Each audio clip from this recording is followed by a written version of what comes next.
Poco a poco empezaron a mostrar señales de irritación y hasta enojo por mi cambio. En reuniones familiares ocasionales hacían comentarios sarcásticos sobre mi nueva personalidad o sobre cómo me había vuelto egoísta después del infarto. Pero lo que más me dolía era que ninguno se preguntó por qué había cambiado. Ninguno reflexionó sobre si ellos habían hecho algo que motivara mi nueva actitud. Simplemente asumieron que yo estaba mal, que mi enfermedad me había afectado mentalmente. 2 años después del primer infarto, tuve otro episodio cardíaco menor. Esta vez no fue grave, pero los médicos recomendaron una semana de internación para estudios. Cuando mis hijos se enteraron, su reacción fue muy diferente a la primera vez. No hubo reuniones familiares de emergencia ni dramas sobre cancelar planes. Simplemente me visitaron de forma rutinaria, como cumpliendo un trámite.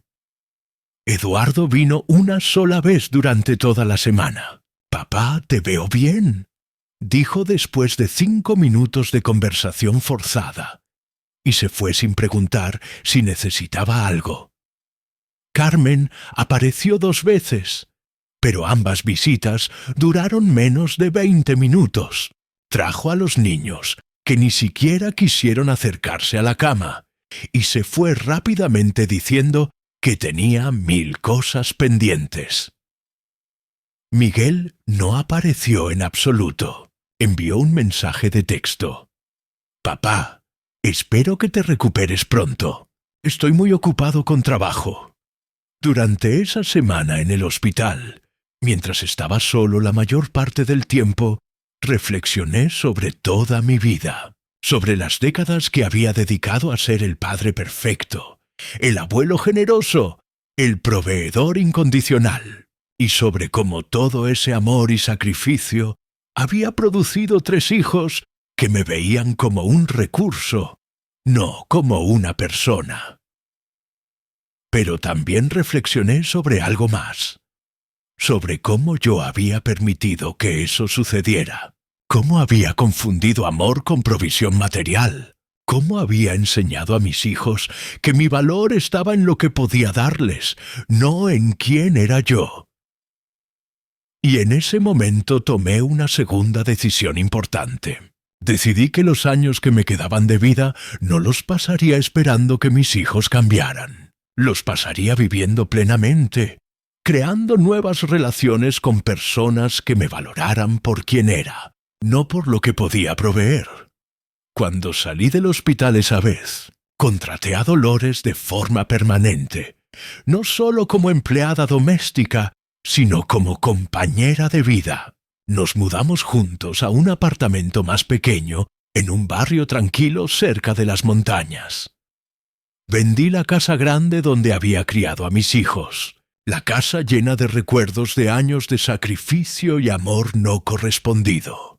Con ese dinero financié todos mis sueños pospuestos. Viajé por Europa, tomé clases de pintura en Italia, aprendí a cocinar en un curso de gastronomía en Francia. Mis hijos se enteraron de la venta de la casa por terceros. Eduardo me llamó furioso. «¿Cómo vendiste la casa sin consultarnos? Esa casa es parte de nuestra herencia». «Esa casa era mi propiedad», respondí calmadamente, «y yo decido qué hacer con mi patrimonio». «Pero papá, ¿en qué estás gastando todo ese dinero?»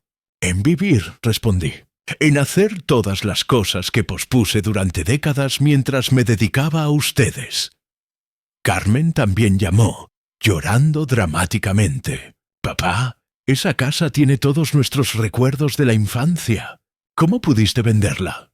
Ustedes no habían ido a esa casa en más de 2 años», le recordé. Claramente, los recuerdos no eran tan importantes. Durante los siguientes 3 años viví de una manera que nunca había imaginado posible.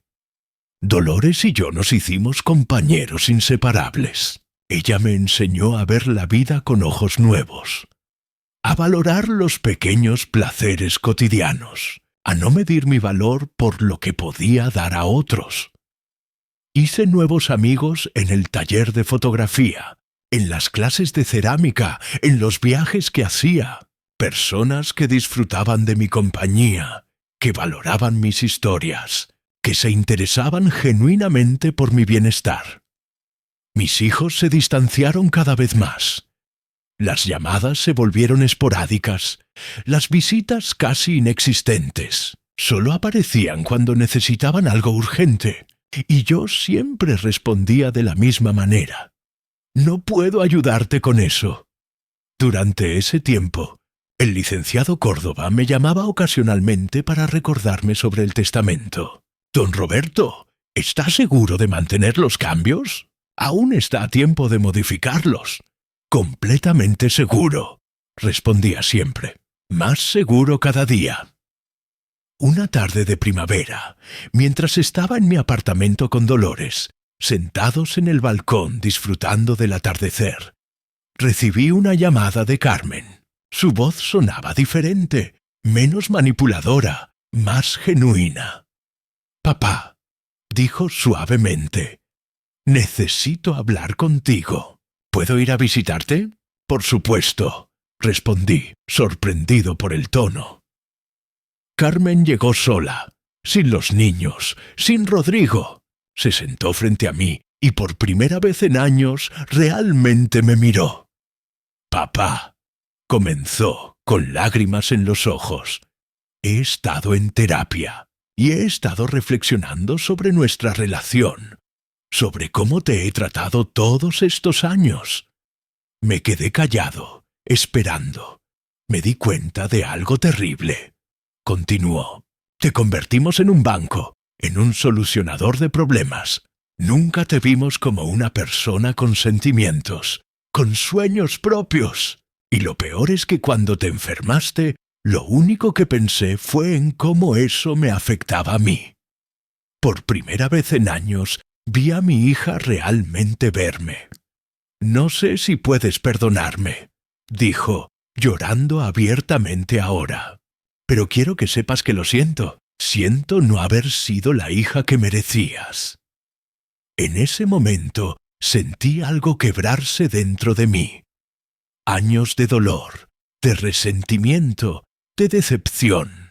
Pero también sentí algo más. Esperanza. «Carmen», le dije suavemente, «gracias por venir. Gracias por tener el valor de decir esto». Nos abrazamos por primera vez en años. Un abrazo real, no el abrazo automático de los saludos familiares obligatorios. «¿Podemos empezar de nuevo?», y me preguntó. «No como tu banco, no como la hija que viene a pedir cosas, sino como familia de verdad». «Me gustaría eso», respondí. Durante los meses siguientes, Carmen realmente cambió. Venía a visitarme sin pedir nada, solo para conversar, para compartir tiempo. Trajo a Daniel y Laura, y por primera vez les habló sobre quién había sido yo realmente. No solo el abuelo que traía regalos, Eduardo y Miguel. Sin embargo, no mostraron ningún cambio. Seguían apareciendo solo cuando necesitaban algo. Seguían molestos porque yo ya no era el padre conveniente de antes. Una tarde, 5 años después de mi primer infarto, estaba en casa cuando sentí nuevamente ese dolor familiar en el pecho. Esta vez no llamé a la ambulancia inmediatamente. Me senté en mi silla favorita. Llamé a Dolores y le dije, «Creo que es el momento». Ella me tomó de la mano, con lágrimas en los ojos, pero con una sonrisa. «Ha sido un honor acompañarlo, don Roberto». «El honor fue mío», respondí. Llamó a la ambulancia, pero ambos sabíamos que esta vez era diferente. Esta vez mi corazón había decidido que era suficiente.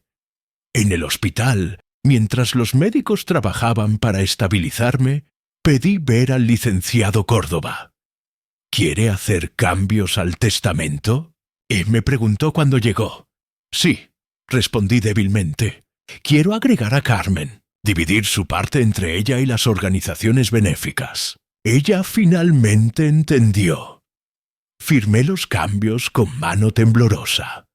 Esa noche, rodeado de máquinas en la unidad de cuidados intensivos.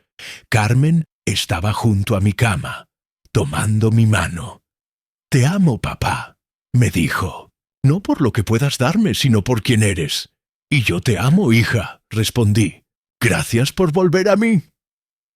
Eduardo y Miguel llegaron más tarde, con esa misma actitud apurada de siempre. Pero esta vez no me importó. Había aprendido que no puedes forzar a las personas a amarte de la manera que mereces. Solo puedes decidir cómo vas a vivir tu vida y con quién vas a compartirla. 3 días después, mi corazón finalmente se detuvo. Tenía 81 años y había vivido los últimos 5 años de mi vida de la manera más plena posible. El funeral fue exactamente como lo había planeado. Después de la ceremonia religiosa, el licenciado Córdoba se levantó para leer mi carta. El silencio en la sala fue absoluto mientras leía cada palabra. Describí la conversación que había escuchado en el hospital 5 años antes. Expliqué por qué había excluido a Eduardo y Miguel del testamento. Detallé cada sacrificio que había hecho por ellos durante décadas y cómo lo habían dado por sentado. Cuando terminó de leer, la sala estalló en murmullos. Eduardo y Miguel estaban pal. «No», respondí, «se enterarán cuando yo muera. Mientras tanto, quiero ver si son capaces de cambiar su actitud. Si realmente me aman, no necesitan saber sobre la herencia para tratarme bien». Durante las semanas siguientes de recuperación, observé a mis hijos con ojos completamente nuevos. Ahora que sabía lo que realmente pensaban de mí, podía ver cada interacción con una claridad que antes no había tenido. Eduardo venía a visitarme una vez por semana, siempre con prisa, siempre mirando el reloj.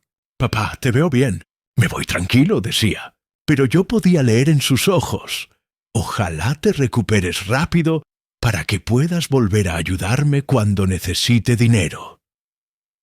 Carmen aparecía con los niños ocasionalmente, pero era obvio que los había traído obligados. Daniel y Laura se quedaban junto a mi cama sin saber qué decir, mirando sus teléfonos, esperando que su madre dijera que era hora de irse. Miguel era quien menos venía, y cuando lo hacía siempre acompañado de Patricia, que controlaba cada palabra de la conversación. «Don Roberto», me decía, «esperamos que esta experiencia le sirva para reflexionar sobre la importancia de cuidar su salud». Como si mi infarto hubiera sido culpa mía. Durante esas visitas, ninguno de mis hijos me preguntó cómo me sentía realmente. Nunca preguntaron si tenía miedo, si necesitaba compañía. Solo venían a cumplir la obligación social de visitar al padre enfermo, sin ningún interés genuino en mi bienestar. Una tarde, escuché otra conversación en el pasillo. Era Carmen hablando por teléfono. «Sí, papá está mejor, pero esto nos ha complicado terriblemente», decía. Rodrigo tuvo que cancelar un viaje de negocios importante para quedarse con los niños mientras yo venía al hospital. Y encima papá se está poniendo muy demandante, como que espera que estemos todo el día con él. Demandante. Esa era la palabra que usaba mi hija para describir que yo esperaba un mínimo de compañía después de casi morir. Además, continuó Carmen, los médicos dicen que necesitará cuidados especiales cuando salga, y nosotros no tenemos tiempo para estar pendientes todo el día. Estamos viendo si lo convencemos de ir a una residencia geriátrica hasta que esté recuperado. Una residencia geriátrica. Mi propia hija planeaba internarme en un geriátrico para no ocuparse de cuidarme. La hija a la que había criado sola, a la que le había pagado todo durante 40 años. Ahora me veía como una carga de la que había que deshacerse. Esa noche llamé al licenciado Córdoba nuevamente. «Quiero agregar una cláusula más», le dije. «Quiero que la carta sea leída en voz alta durante el funeral delante de toda la familia y amigos. Quiero que todos sepan exactamente por qué tomé esta decisión. Me advirtió que eso podría causar un escándalo tremendo, pero yo había decidido que prefería un funeral escandaloso a que mis hijos siguieran viviendo en la mentira de que habían sido buenos conmigo. 3 semanas después, me dieron el alta. Como había predicho Carmen, ninguno tenía tiempo para cuidarme durante la recuperación. Eduardo dijo que su firma estaba en un momento crítico. Carmen explicó que los niños tenían actividades escolares muy importantes. Miguel directamente no apareció el día que salí del hospital. Terminé contratando una enfermera particular, una señora mayor llamada Dolores, que resultó ser más atenta y cariñosa conmigo en un mes que mis propios hijos en años. Don Roberto, me decía Dolores mientras me ayudaba con la medicación, usted es un hombre muy fuerte. No todos se recuperan tan bien. Era la primera persona en meses que me hablaba con respeto genuino, que se interesaba realmente por mi bienestar. Durante esos meses de recuperación, mis hijos siguieron visitándome ocasionalmente, pero siempre con la misma actitud distante, y yo seguí observándolos, esperando ver alguna señal de reflexión de que se habían dado cuenta de lo cerca que habían estado de perderme para siempre. Pero nunca vi ningún cambio. Si acaso, parecían más molestos, como si mi infarto hubiera sido una inconveniencia personal.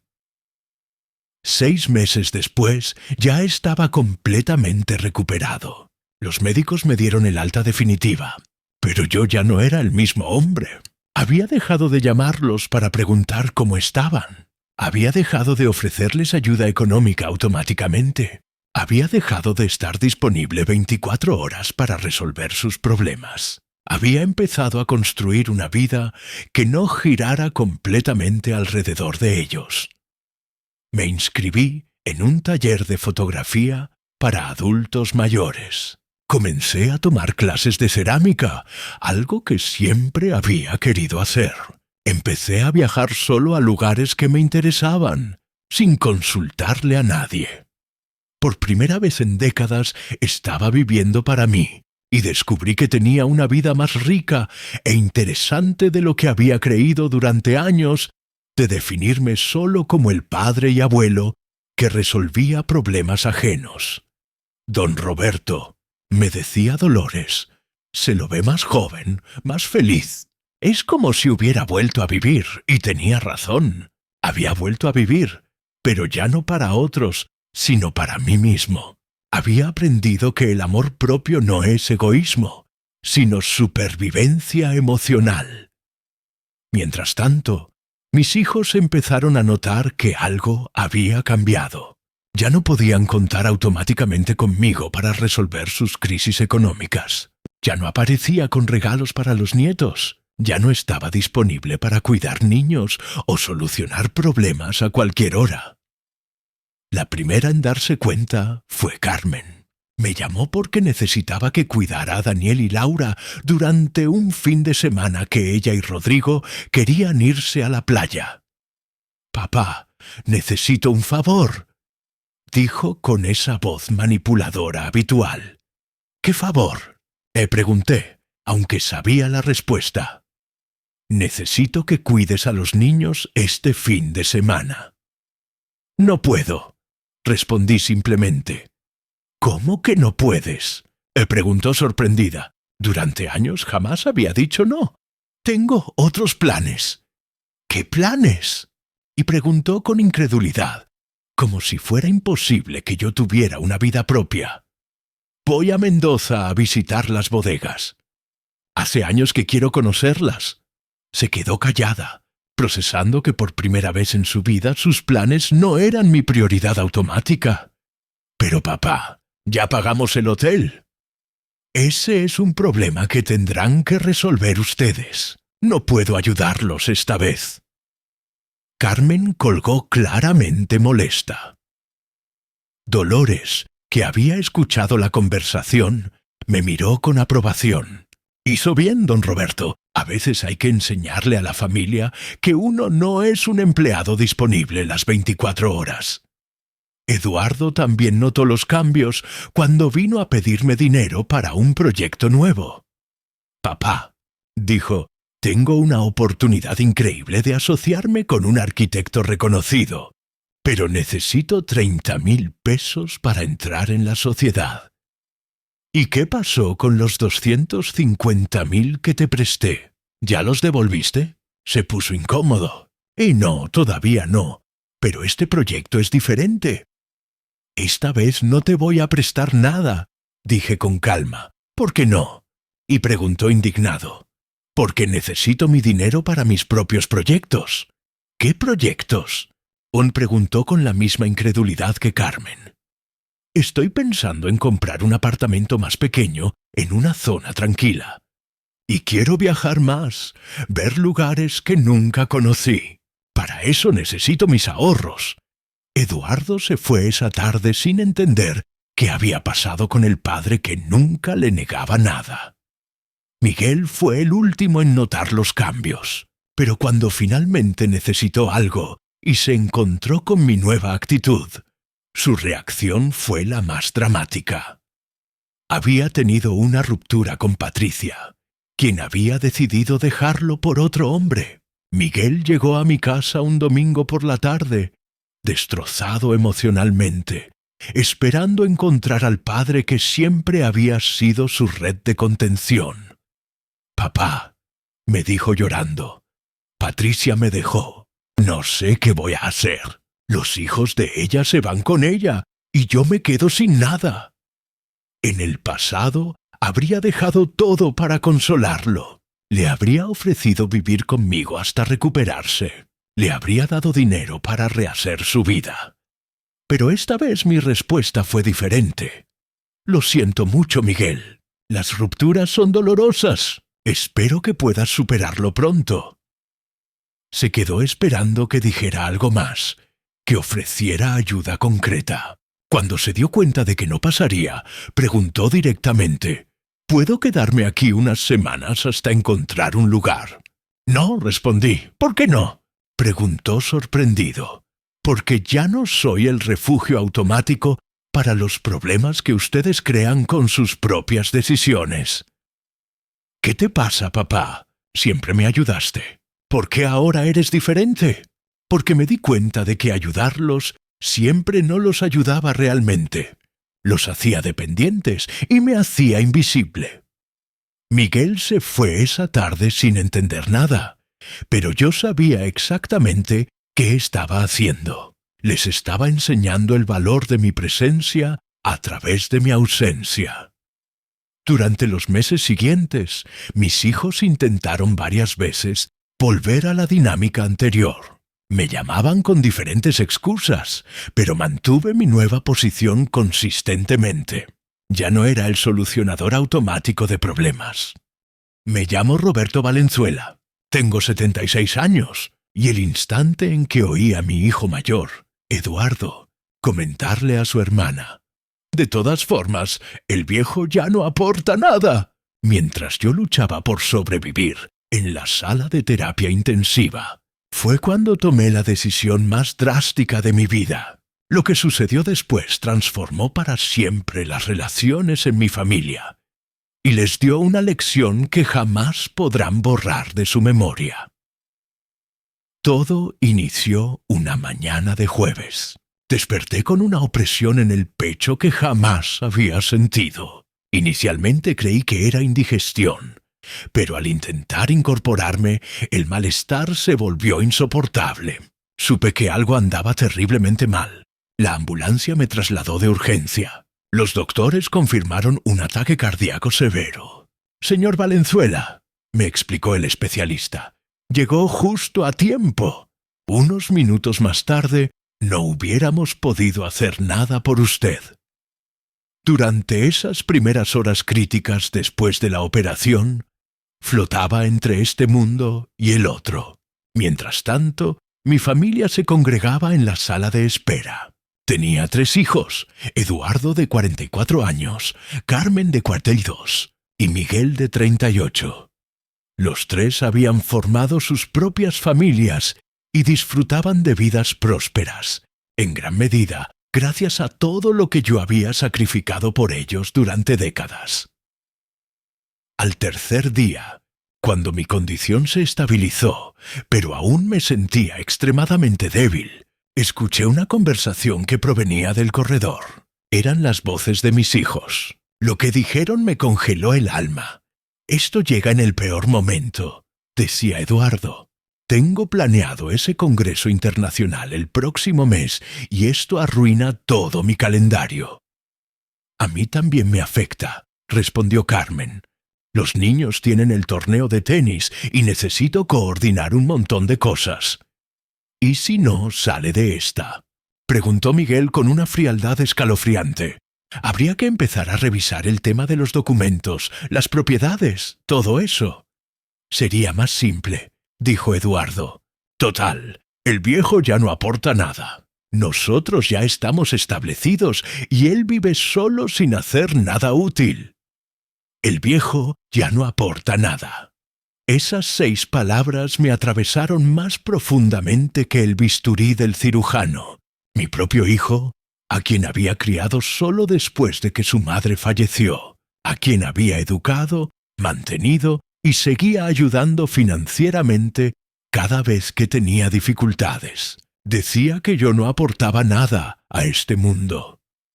Me quedé ahí, conectado a esas máquinas, escuchando cómo mis 3 hijos debatían sobre qué inconveniente representaba mi enfermedad y cuán conveniente sería mi muerte para sus agendas personales. Ninguno preguntó cómo me sentía, si tenía miedo, si necesitaba algo. Solo les importaba cómo mi situación interfería con sus vidas perfectas. En ese momento tomé una decisión que había estado postergando durante años. Una decisión que les demostraría, de la forma más contundente posible, cuán equivocados estaban al decir que yo no aportaba nada. Pero para que comprendas por qué esas palabras me destrozaron tanto, necesito contarte quién había sido yo para esos hijos durante toda mi existencia. Porque durante más de 4 décadas no fui solamente su padre. Fui su protector, su banco personal, su solucionador de crisis, su red de seguridad permanente. Cuando mis hijos eran pequeños, después de que su madre murió cuando el mayor apenas tenía 11 años, asumí ambos roles. Trabajaba jornadas de 15 horas como ingeniero civil, pero siempre encontraba tiempo para estar presente en cada momento importante de sus vidas. Les preparé comidas durante años. Los llevé a cada partido, a cada presentación escolar, a cada junta de padres. Cuando Eduardo quiso estudiar arquitectura en una universidad privada costosa, trabajé turnos extra durante 6 años para pagarle la carrera completa. Cuando Carmen se casó con Rodrigo, un joven sin empleo estable, yo financié la ceremonia, el viaje de bodas y les di el enganche para el apartamento donde todavía residen. Cuando atravesaron dificultades económicas durante sus primeros años juntos, pagué las mensualidades de su vivienda durante 9 meses consecutivos sin que me lo solicitaran. Miguel, el menor, siempre fue el más problemático. Cambió de carrera universitaria 4 veces. Cada cambio me costó una fortuna en nuevas matrículas, materiales, todo desde el principio. Después tuvo una crisis personal y decidió encontrarse a sí mismo viajando por toda Sudamérica durante 2 años. ¿Quién financió esa búsqueda espiritual? Yo, Ben. Cuando Eduardo decidió abrir su propia firma de arquitectura, le presté 250,000 pesos para equipos y oficina. «Es un préstamo, papá», me aseguró. «Te devolveré todo con intereses». Eso fue hace 8 años. Hasta el día de mi infarto no había visto un solo peso de regreso.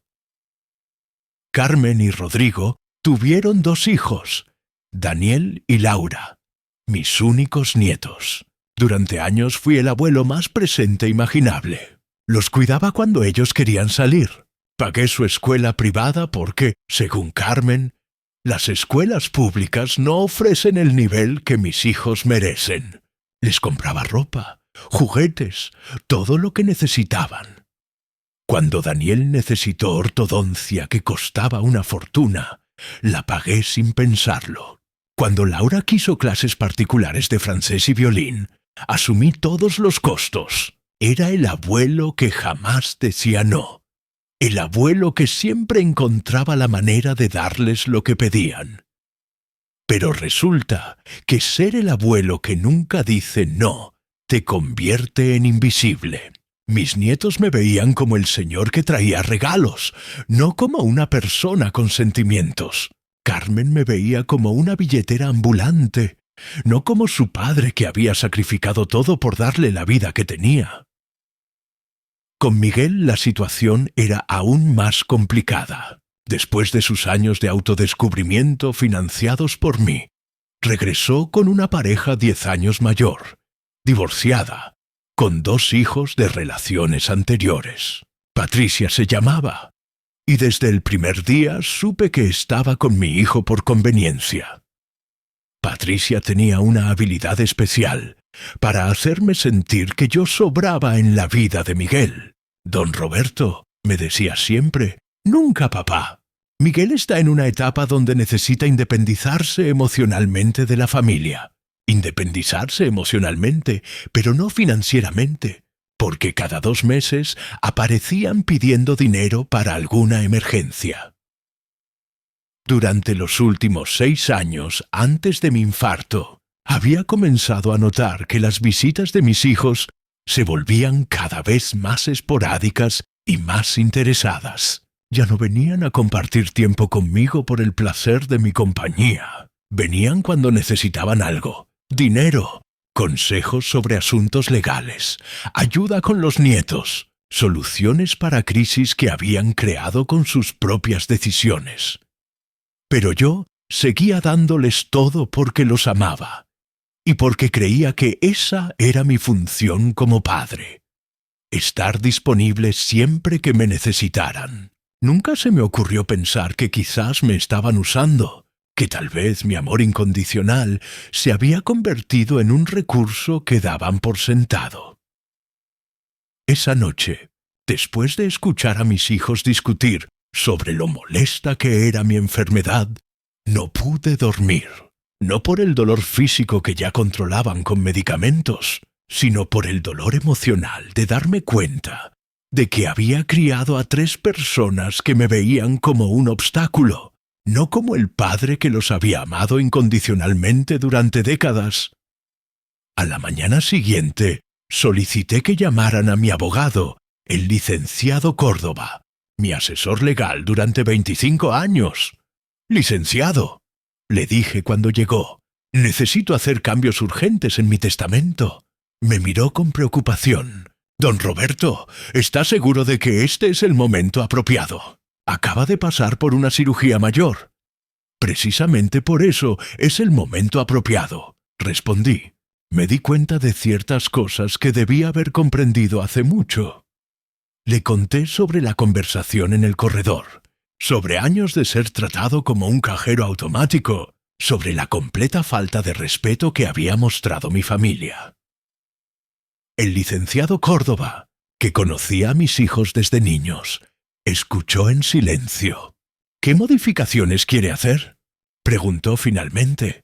«Quiero excluirlos a todos», respondí. «Quiero cambiar completamente los beneficiarios de mi herencia. Mis hijos descubrirán de la manera más dolorosa posible cuán equivocados estaban cuando dijeron que yo no aportaba nada».